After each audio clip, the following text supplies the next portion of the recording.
ए पद कोठ धरी भरत जी महाराज, उद्धव जी महाराज भागवत रे से ही पद कोठ को धरी बद्रीनारायण जाइथिले।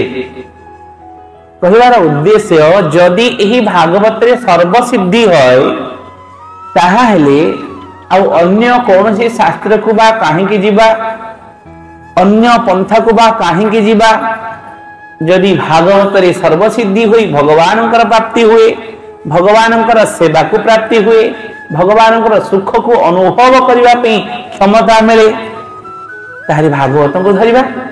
तेणु सुखदेव गोस्वामी चरण कहले एही भागवत को बिरी मुठिया करी धर। वेदर सार, वेदांतर सार, सर्वशास्त्र सार निचुड़ा रस होची भागवत। जिते शास्त्र, जिते वेद, जिते वेदांत, जिते उपनिषद, ओ जहा देखुच सबुजाकर निचुड़ा रस, चिपुड़ा रस भागवत।